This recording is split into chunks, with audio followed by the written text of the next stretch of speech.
नमस्कार फ्रेंड्स मु शक्ति आपण देखुंती नरसिंहा क्रिएशंस पेज।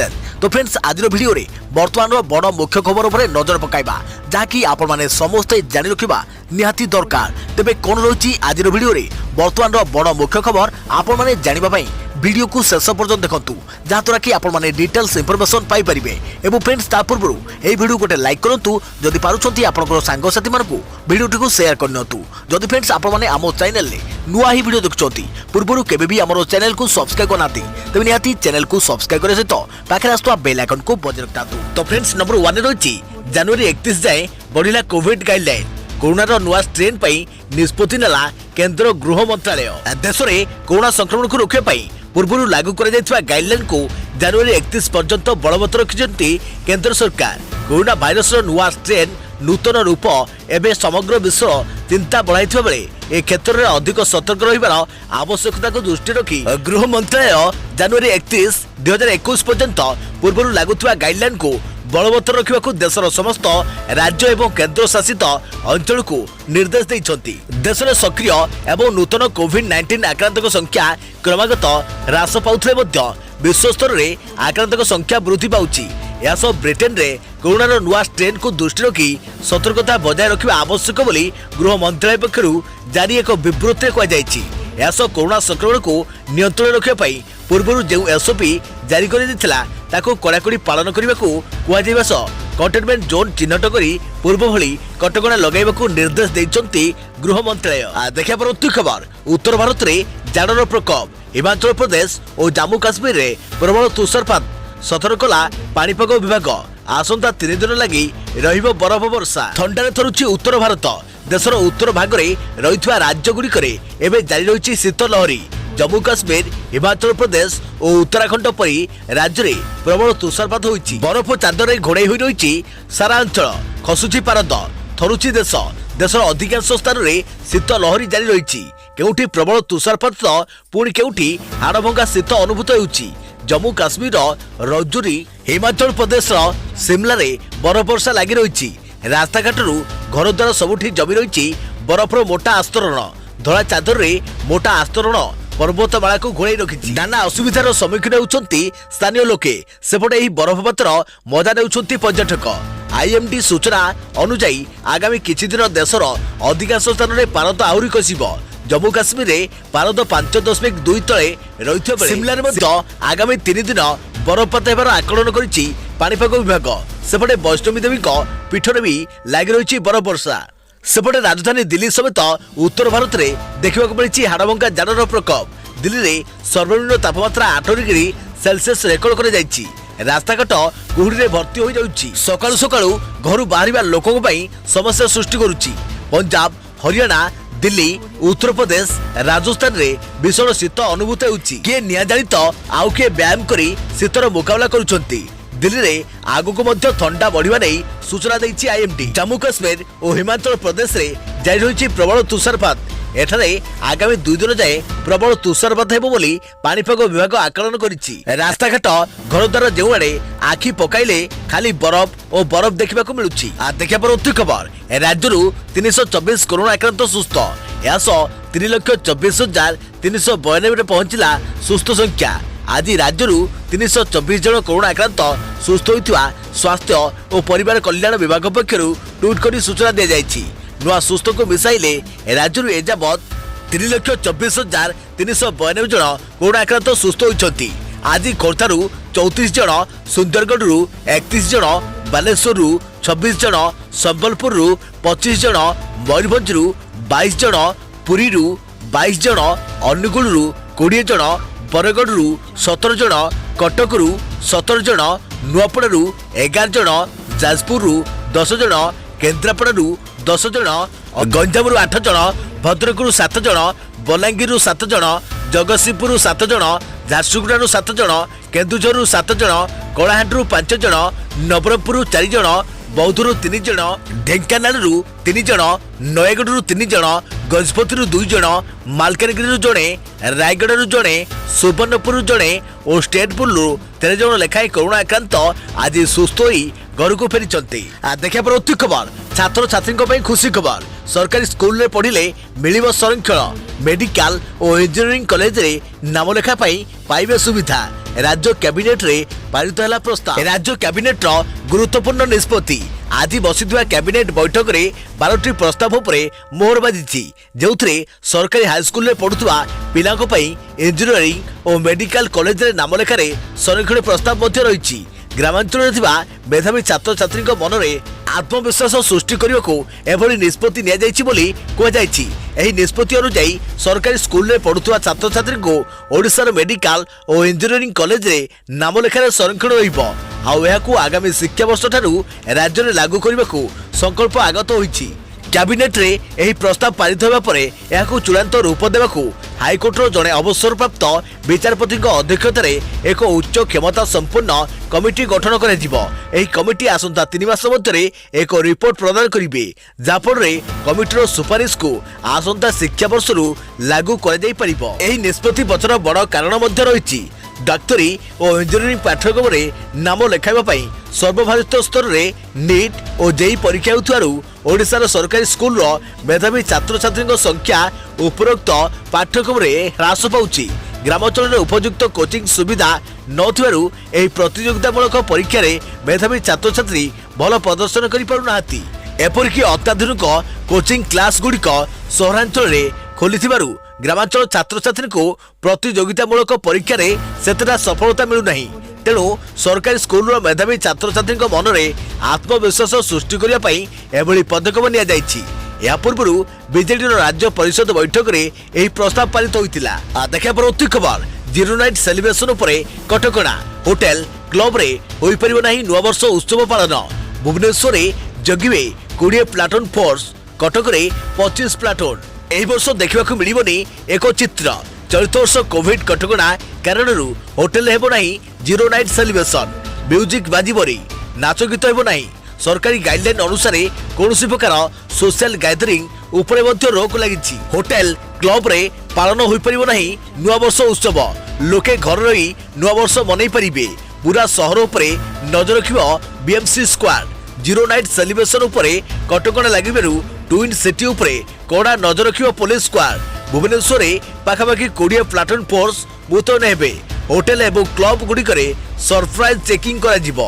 31 तारिख विलंबित राति पर्यंत पेट्रोलिंग को कड़ाकड़ी कर जाइछि। कटक रे 31 तारिख एवं 1 तारिख रे 25 प्लाटून फोर्स सुरक्षा दायित्व रहिबे। 40 ऑफिसर पूरा व्यवस्था को अनुधान करिवे।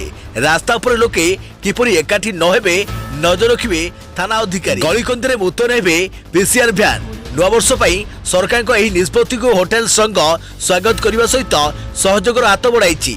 जनसाधारण को बृहत्तर स्वार्थ को दृष्टि रखी होटेल गुड़िकरे कटकणा को पालन कर होटेल संघ कहितबा बेले परिवार सहित कोविड नियम मानि लोके रेस्टोरेंट को खाइबा आसीपारे। देखा परवर्ती खबर जनता जानिबे नेता बाबू संपत्ति। राज्य कैबिनेट गुरुत्वपूर्ण निष्पत्ति। सरपंच ठू मुख्यमंत्री समस्त देवे संपत्ति तालिका। राज्य कैबिनेट गुरुत्वपूर्ण निष्पत्ति। नेता बाबू संपत्ति तालिका बाध्यतामूलक। लोक प्रतिनिधि और सरकारी ऑफिस रे देवे संपत्ति तालिका। सरपंच ठारू मुख्यमंत्री जाए समस्त देवे संपत्ति तालिका। प्रतिवर्ष संपत्ति तालिका समस्ते प्रदान करेंगे। तेबे लोक को सूचना पाई एसबू को पब्लिक डोमेन रे रखा जिवो। स्वच्छ और दुर्नीति मुक्त शासन पाई संपत्ति तालिका बाध्यतामूलक। नवीन सरकार रे दुर्नीतिर कौन स्थान नहीं। दुर्नीति विरुद्ध रे सालिस विहीन लड़ाई करने को मुख्यमंत्री पूर्व नेता कर्मी को मंत्र फुंकी बेले आज यह कैबिनेट रे पारित करा जायछि। देखा परवर्ती खबर जनवरी सुधा भारत को मिल पारे एस्ट्राजेनेका टीका। टीकाकरण प्रक्रिया तदारख करने 4टी राज्य में आरंभ है फ्रैक अभ्यास। विशेषज्ञ डाक्तर कहले कोरोनार नुआ स्ट्रेन को प्रतिहत कर टीका। जनवरी कोविड टीकाकरण आरंभ कर भारत सरकार। सेहिथिपई आज 4टी राज्य में ड्राई रन आरंभ होइछि। एही प्राक अभ्यास रे भारत भली विशाल देश रे समूह टीका पाई करा जाय परिबो प्रस्तुति। टीका केते फलप्रद ताहार भी परीक्षा होई परिबो। आसंता सप्ताह सुधा भारत में एस्ट्राजेनेका टीका व्यवहार पाई अनुमति मिल टीका देवार प्रस्तुति जांच आरंभ हो जाइछि। भारत सरकार जनवरी मासरू देश में कोरोना टीका देवा प्रक्रिया आरंभ करने को जाउछंती। तेणु टीकाकरण पाई सरकार को प्रस्तुति को परखिबा पाई 4टी राज्य में ड्राई रन आरंभ हो जाइछि। ड्राई रन अर्थ हेउछि पूरा टीकाकरण प्रक्रिया मॉक ड्रिल कराଯିବ। एक डमी वैक्सीन कोल्ड स्टोर रु बाहरी टीकादान केन्द्र जाए पहुंचीब। एही समय ट्रैफिक भीड़ एड़ाइबा वैक्सीन रियल टाइम मॉनिटरिंग परखा जीव। आंध्र प्रदेश, आसाम, गुजरात और पंजाब दुईटी लेखाएं जिले में डिसेम्बर 28 और 29 तारिख 2 दिन यह ड्राई रन बा टीकाकरण मॉकड्रिल चलिबो। एही ड्राई रन बा रिहर्सल जरिया कोविड टीका देवाई सरकार करिଥିବା प्रस्तुति केते फलप्रद ता परीक्षा कराଯିବ। गोटे पटे भारत में टीकाकरण ड्राई रन चली, अन्यपटे अमेरिका, ब्रिटेन, फ्रांस, चीन, रूसिया, यूए रे नागरिकों को कोविड टीका दि जाउछि। एपटे आस्ट्राजेनिका भारत में टीका व्यवहार पर सरकार को अनुमति लोड़िथिबारु देश में जनवरी सुधा टीकाकरण आरंभ होबो बोली आशा करि जाउछि। भारत को मिलवा सेरम इंस्टीट्यूट और ऑक्सफोर्ड प्रस्तुति टीकार नाम कोवाशील्ड रखा जाइछि। यह टीका 95% फलप्रद और नुआ स्ट्रेन को रोकने समर्थ बोली दाबी करिछि आस्ट्राजेनिका।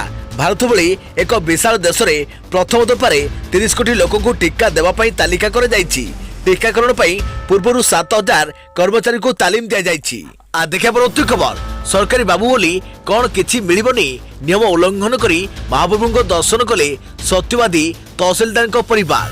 पुलिस अटकाइला हेले खातिर कलेनी मजिस्ट्रेट। बड़ बाबू को दियो दर्शन को नहीं विपद। श्रीमंदिर प्रशासन नियमावली को अवमानना करी मंदिर भितर प्रवेश करी महाप्रभु को दर्शन करिसेंती जड़े प्रशासनिक अधिकारी। साधारण लोक आवश्यक डॉक्यूमेंट देखाई महाप्रभु को दर्शन करुछंती, किंतु सत्यवादी तहसीलदार मनोज नायक परिवार सह श्री मंदिर प्रवेश करथिले। आवश्यक कागजपत्र देखाई पुरी पौर संस्थार विभिन्न वार्डर हजार हजार भक्त श्रृंखलित भाव महाप्रभु को दर्शन करुवा बेले एही प्रशासनिक अधिकारी परिवार किपरि मंदिर भितर प्रवेश कले एबे ताकु नै प्रश्न उठिछि। मंदिर प्रवेश नियम को उल्लंघन करी मंदिर भितर को पशि जाइथिबा एही अधिकारी जनक हेउछंती सत्यवादी तहसीलदार मनोज नायक। श्रीमंदिर उत्तर द्वार देई निज परिवार सहित मंदिर मध्य को प्रवेश करथिले। पुलिस अटकाइबाकू चेष्टा करथिले मध्य मानि नथिले सत्यवादी तहसीलदार। आसंता 30 और 31 तारिख में पुरीवासी पुरी रे रहुवा कर्मजीवी और भड़ाटिया को दर्शन पर सुजोग मिलिबो। तेबे एथिबाई सेमानकु प्रथमे प्रमाणपत्र देखाइबाकू पड़िबो, किंतु एसबी उल्लंघन करी सत्यवादी तहसीलदार निज परिवार सहित महाप्रभु को दर्शन करबा केते दूर आईन संगत ताकु नै प्रश्न उठिछि। जिलापाल कहिसंती सरकारी अधिकारी को दर्शन पई आगुआ चिरिकुटी दिया जिवो, किंतु यह पूर्व तहसीलदार एभली परिवार सह मंदिर में प्रवेश करबा केते दूर समीचीन से नहीं प्रश्न उठी। देखा परवर्ती खबर मारात्मक होउछि नुआ कोरोना 4 महादेश को मारी गलानी। जापान रे विदेश को प्रवेश मना। नुआ वर्ष आसी अति निकट में पहुंची गलानी। विदेशी 0 आवर बनाइबा पई उत्सुकतार सह अपेक्षा करि रहिसंती, किंतु ब्रिटेन रे निकट में ठाब होइथवा कोरोना भूताणुर नुआ रूप विश्ववासी को निद हदाई देलानी। यूरोप महादेश एकाधिक देश पर यह भूताणु विश्वर 4टी महादेश को इतिमध्य व्यापी गलानी। ब्रिटेन पक्षर नुआ कोरोना भूताणु संपर्क में घोषणा होगा पर विश्वर प्राय अधिकांश देश यह देश को विमान सेवा बंद कर देइछन। भारत पक्षर आसंता 31 तारिख पर्यंत ब्रिटेन को विमान बंद रखा जाइछि। ब्रिटेन रु भारत को आसिथिबा व्यक्ति कोरोना परीक्षा करा सहित सेमानक उपरे कड़ा नजर रखा जाइछि। संक्रमण को रोकिया पई पूर्व फ्रांस सरकार यार ब्रिटेन सीमा को सील कर देइ सारिछंती। जापान रे नुआ कोरोना भूताणु संक्रमित संख्या बढ़िबारे लागिछि। फल सोमवार ठारू मासे पर्यंत जापान विदेशी नागरिकों प्रवेश उपरे कटकणा लगा देइछि। सेहि भली विदेशरू देश को फेरुथुवा जापानी नागरिकों कठोर नियम लागू करिछि। विदेशरू यात्रा आरंभ करिवार 72 घंटा पूर्व नागरिक माने प्रथमे सेमानक कोरोना नेगेटिव रिपोर्ट दाखल करिवे। एथि सहित जापान रे पहुंचा परे पुनर्बार सेमानक कोरोना परीक्षा हेबो। तेबे विदेशीक पई यात्रा कटकणा जापान पक्षरु 10टी एशिया देशर छात्र और व्यवसायिक पई कोहळ हेबो बोली जणा पड़िछि। विमान चलाचल उपरे कटकणा सत्ते उत्तर अमेरिकार कानाडा एवं एशिया महादेशर सिंगापुर और जापान रे नुआ कोरोना भूताणु चिन्हट होइछि। ऑस्ट्रेलिया रे मध्य एही रोगी बारिछंती। ब्रिटेन रो विभिन्न देश को यात्रा करितवा अधिकांश व्यक्ति एही भूताणुर बाहक होइछंती। नुआ कोरोना भूताणु Spain, Switzerland, Sweden, France, Denmark, Germany, Italy, Netherlands आदि देश में व्यापी सारी। सूचना अनुसार स्पेन माद्रिद ठारे 4 जण नुआ कोरोना भूताणुर शिकार होइछंती। सेमानक ब्रिटेन गस्त इतिहास रहिछि। କାନାଡାର ଆଣ୍ଟୋରିଓଠାରେ ସଂକ୍ରମିତ ହୋଇଥିବା ନୂଆ ଦମ୍ପତି କୌଣସି ଦେଶକୁ ଯାତ୍ରା କରିଥିବା କିମ୍ବା ସଂକ୍ରମିତ ହୋଇଥିବା ଲୋକଙ୍କ ସହିତ ମିଶିଥିବାର ପ୍ରମାଣ ଏପର୍ଯ୍ୟନ୍ତ ମିଳିନଥିବାରୁ ଉକ୍ତ ଭୂତାଣୁ ବ୍ୟାପିବାର ରହସ୍ୟ ସ୍ପଷ୍ଟ ହୋଇପାରୁନାହିଁ। ନୂଆ କରୋନା ଭୂତାଣୁ ସଂକ୍ରମଣର ବେଗ ପୁରୁଣା ଭୂତାଣୁ ତୁଳନାରେ 70 ଗୁଣ ଅଧିକ ଥିବାରୁ ଏହାକୁ ନେଇ ଚିନ୍ତା ପ୍ରକାଶ ପାଇଛି। ବ୍ରିଟେନରେ ପ୍ରଥମ ଚିହ୍ନଟ ହୋଇଥିବା ନୂଆ କରୋନା ଭୂତାଣୁ ଆତଙ୍କ ଖେଳାଇବାର ପ୍ରମୁଖ କାରଣଗୁଡ଼ିକ ହେଲା ଏହା ପୁରୁଣା ଭୂତାଣୁଠାରୁ କ୍ଷିପ୍ର ବେଗରେ ବ୍ୟାପୁଛି। ଲୋକଙ୍କୁ ସଂକ୍ରମିତ କରିବାର ଯଥେଷ୍ଟ କ୍ଷମତା ଏହି ଭୂତାଣୁଠାରେ ରହିଛି। ଏହା ମାରାତ୍ମକ ହୋଇପାରେ ବୋଲି ବିଶେଷଜ୍ଞମାନେ ମତ ଦେଲେଣି। ଭାରତରେ ଯଦିଓ ଗତ କିଛି ଦିନ ହେଲା କରୋନାର ଦୈନିକ ସଂକ୍ରମଣ ଏବଂ ମୃତ୍ୟୁ ସଂଖ୍ୟା ହ୍ରାସ ପାଉଛି, ତଥାପି ସାମାନ୍ୟ ଅସଚେତନତା ଭାରତକୁ ପୁଣି ବଡ଼ ଅଡୁଆରେ ପକାଇ ଦେଇପାରେ। 130 କୋଟିରୁ ଅଧିକ ଜନସଂଖ୍ୟା ବିଶିଷ୍ଟ ଭାରତରେ ଯଦି ନୂଆ କରୋନା ଭୂତାଣୁ ପ୍ରବେଶ କରେ ତାହେଲେ ତାହାକୁ ରୋକିବା ଅତ୍ୟନ୍ତ କଷ୍ଟକର ବ୍ୟାପାର ହୋଇପଡ଼ିବ। ତେଣୁ ଆଗୁଆ ସତର୍କ ରହିବା ସହିତ ଭିଡ଼ ସ୍ଥାନକୁ ନ ଯିବା, ସାମାଜିକ ଦୂରତା ବଜାୟ ରଖିବା ଏବଂ ହାତକୁ ବାରମ୍ବାର ହାତ ସଫା କରିବା ଏବଂ ମାସ୍କ ପିନ୍ଧିବା ଉପରେ ଲୋକଙ୍କୁ ଗୁରୁତ୍ୱ ଦେବାକୁ ପଡ଼ିବ। ନଚେତ୍ ଟିକେ ଅସାବଧାନ ସୁଧୁରୁଥିବା ଭାରତୀୟ ଅର୍ଥନୀତି ଓ ସ୍ୱାସ୍ଥ୍ୟ ବ୍ୟବସ୍ଥାକୁ ପୁଣି ଅକଳରେ ପକାଇ ଦେବାର ସମସ୍ତ ଆଶଙ୍କା ରହିଛି। ଦେଖିବାର ଉଚିତ ଖବର, ରାଜ୍ୟରେ ଶୀତ ଲହରୀ ଜାରି। 10 ଡିଗ୍ରୀ ତଳେ 6 ସହରର ତାପମାତ୍ରା। ରାଜ୍ୟରେ ଶୀତ ଲହରୀ ଜାରି ରହିଛି। ଆଜି ସକାଳ 8:30ରେ ରେକର୍ଡ କରାଯାଇଥିବା ତଥ୍ୟ ଅନୁଯାୟୀ ରାଜ୍ୟର 6ଟି ସହରର ସର୍ବନିମ୍ନ ତାପମାତ୍ରା 10 ଡିଗ୍ରୀ ତଳେ ରହିଛି। ମିଳିଥିବା ସୂଚନା ଅନୁଯାୟୀ ଫୁଲବାଣୀ ରାଜ୍ୟର ସବୁଠାରୁ ଥଣ୍ଡା ସହର। ଏଠାରେ ସର୍ବନିମ୍ନ ତାପମାତ୍ରା 5.5 ଡିଗ୍ରୀ ରେକର୍ଡ କରାଯାଇଛି। ଏନେଇ ଭୁବନେଶ୍ୱର ଆଞ୍ଚଳିକ ପାଣିପାଗ କେନ୍ଦ୍ର ପକ୍ଷରୁ ସୂଚନା ଦିଆଯାଇଛି। ଅନ୍ୟପକ୍ଷରେ ଦାରିଙ୍ଗବାଡିରେ ସର୍ବନିମ୍ନ ତାପମାତ୍ରା 6.5 ଡିଗ୍ରୀ, ଭବାନୀପାଟଣାରେ 9.2 ଡିଗ୍ରୀ, ବାରିପଦାରେ 9.4 ଡିଗ୍ରୀ, ଝାରସୁଗୁଡ଼ାରେ 9.4 ଡିଗ୍ରୀ ଏବଂ କୋରାପୁଟରେ 9.6 ଡିଗ୍ରୀ ରହିଛି। ଏଣେ କଟକର ସର୍ବନିମ୍ନ ତାପମାତ୍ରା 12 ଡିଗ୍ରୀ ଓ ଭୁବନେଶ୍ୱରର 13.2 ଡିଗ୍ରୀ ରେକର୍ଡ କରାଯାଇଛି। ଆଗାମୀ କିଛି ଦିନ ଯାଏ ତାପମାତ୍ରାରେ ବିଶେଷ ପରିବର୍ତ୍ତନ ହେବାର ସମ୍ଭାବନା ନାହିଁ। ସେପଟେ ପ୍ରବଳ ଥଣ୍ଡାରେ ଥରୁଛି ଦିଲ୍ଲୀ ସମେତ ଉତ୍ତର ଭାରତ। ହିମାଚଳ ପ୍ରଦେଶ, କାଶ୍ମୀର ସମେତ ପଞ୍ଜାବ ଓ ଅନ୍ୟାନ୍ୟ ଅଞ୍ଚଳରେ ପ୍ରବଳ ତୁଷାରପାତ ହୋଇଛି। ହିମାଚଳ, ଶିମଳା ଓ କାଶ୍ମୀରର ରାଜୌରୀରେ ପ୍ରବଳ ବରଫପାତ ଯୋଗୁଁ ସାଧାରଣ ଜୀବନଯାତ୍ରା ପ୍ରଭାବିତ ହୋଇଛି। ଜିଲ୍ଲାର ସମସ୍ତ ରାସ୍ତା ବରଫରେ ଆଚ୍ଛାଦିତ ହୋଇଯାଇଛି। ପାଣିପାଗ ବିଭାଗର କହିବା ଅନୁସାରେ ଆସନ୍ତା କିଛି ଦିନ ପାଇଁ ଉତ୍ତର ଭାରତରେ ଏଭଳି ତୁଷାରପାତ ଜାରି ରହିବ। ଦେଖିବା ପରବର୍ତ୍ତୀ ଖବର, ବିନା ଡ୍ରାଇଭରରେ ଚାଲିବ ମେଟ୍ରୋ ଟ୍ରେନ୍। ଦିଲ୍ଲୀରେ ଚାଳକବିହୀନ ସେବାର ଉଦ୍ଘାଟନ କଲେ ପ୍ରଧାନମନ୍ତ୍ରୀ। ଆଜି ପ୍ରଧାନମନ୍ତ୍ରୀ ନରେନ୍ଦ୍ର ମୋଦି ଦିଲ୍ଲୀରେ ଉଦ୍ଘାଟନ କଲେ ଦେଶର ପ୍ରଥମ ଡ୍ରାଇଭରଲେସ୍ ଟ୍ରେନ୍। 37 କିଲୋମିଟର ଯାଏଁ ଯାତ୍ରା କରିବ ଏହି ଟ୍ରେନ୍। ଏହି ଟ୍ରେନ୍ ଦିଲ୍ଲୀ ମେଟ୍ରୋରେ ସାମିଲ ହେବ। ଏହି ଟ୍ରେନ୍ ବିନା ଡ୍ରାଇଭରରେ ଅଟୋମେଟିକ୍ ଭାବେ ଚାଲିବ। ଦେଶର ପ୍ରଥମ ଡ୍ରାଇଭରଲେସ୍ ଟ୍ରେନ୍ ଭାବେ ଏହି ଟ୍ରେନ୍ ଦିଲ୍ଲୀ ମେଟ୍ରୋର ମେଞ୍ଜୋଟା ଲାଇନ୍ ଓ ପିଙ୍କ ଲାଇନ୍ରେ ଚାଲିବ।